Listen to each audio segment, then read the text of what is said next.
क्या आप जानते हैं, एक समय ऐसा था जब पूरी दुनिया भारत को सोने की चिड़िया कहती थी। लेकिन सोचिए, अगर भारत इतना अमीर था तो फिर उसका खजाना कहां गायब हो गया? कौन थे वो लोग जिन्होंने सदियों तक भारत की दौलत को लूटा? और क्या सच में भारत दुनिया का सबसे अमीर देश हुआ करता था? आज की इस डॉक्यूमेंट्री में हम जानेंगे भारत की उस हैरान कर देने वाली कहानी को, जिसे सुनकर आप इतिहास को बिल्कुल अलग नजर से देखने लगेंगे। प्राचीन समय में भारत केवल एक देश नहीं था, बल्कि दुनिया की सबसे समृद्ध सभ्यताओं में से एक था।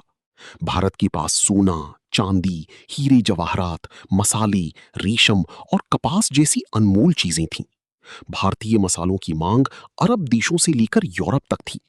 काली मिर्च को ब्लैक गोल्ड कहा जाता था, क्योंकि उसकी कीमत सोने की बराबर मानी जाती थी। भारत की व्यापारी समुद्री रास्तों से दुनिया भर में व्यापार करती थी। गुजरात, बंगाल और दक्षिण भारत की बंदरगाह अंतर्राष्ट्रीय व्यापार की बड़ी केंद्र थी। इतिहासकारों के अनुसार एक समय दुनिया की लगभग 25% अर्थव्यवस्था भारत के पास थी, यानी दुनिया का हर चौथा रुपया भारत से आता था।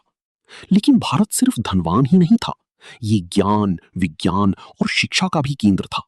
नालंदा और तक्षशिला जैसी विश्वविद्यालयों में दुनिया भर से छात्र पढ़ने आते थे। गणित में शून्य की खोज, आयुर्वेद, खगोल विज्ञान और धातु विज्ञान में भारत की उपलब्धियां उस समय दुनिया को हैरान कर रही थीं। यही कारण था कि दुनिया की कई बड़ी ताकतों की नजर भारत पर पड़ने लगी। विदेशी आक्रमणकारियों को भारत सिर्फ एक देश नहीं, बल्कि सोने का खजाना दिखाई देता था। महमूद गजनवी उन आक्रमणकारियों में सबसे चर्चित नामों में से एक था।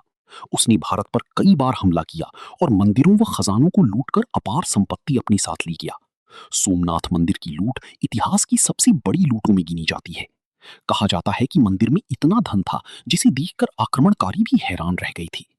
इसके बाद कई और आक्रमण हुए। धीरे धीरे भारत की संपत्ति विदेशी ताकतों के हाथों में जाने लगी। फिर भारत में मुगल साम्राज्य आया। मुगलों ने कला, वास्तुकला और प्रशासन को बढ़ावा दिया, लेकिन लगातार युद्धों और भारी करों ने जनता पर दबाव बढ़ा दिया।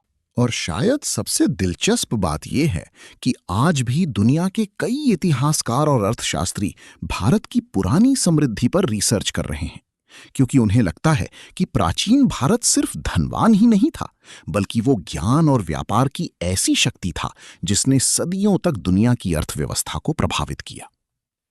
कुछ रिपोर्ट्स के अनुसार 17वीं शताब्दी तक भारत दुनिया की सबसे बड़ी अर्थव्यवस्थाओं में शामिल था। भारत के कपड़े, मसाले, स्टील और हस्तशिल्प की मांग पूरी दुनिया में थी। भारतीय वस्त्र इतने प्रसिद्ध थे कि यूरोप के लोग उन्हें बेहद कीमती मानते थे। लेकिन जैसे जैसे विदेशी शक्तियों का नियंत्रण बढ़ता गया, भारत की आर्थिक स्थिति कमजोर होती चली गई। कई जगहों पर भारी टैक्स लगाए गए, किसानों और व्यापारियों को नुकसान होने लगा। धीरे धीरे भारत, जो कभी दुनिया को सामान बेचता था, वही देश विदेशी वस्तुओं का बाजार बनकर रह गया।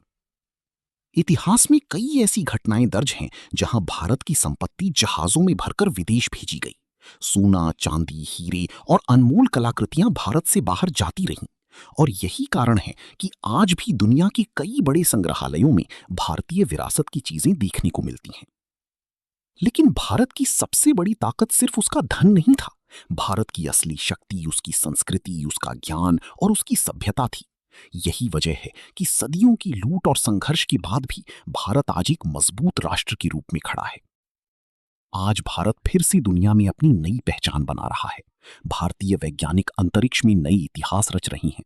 भारतीय कंपनियां दुनिया भर में अपनी मौजूदगी बढ़ा रही हैं और भारत की अर्थव्यवस्था लगातार तेजी से आगे बढ़ रही है।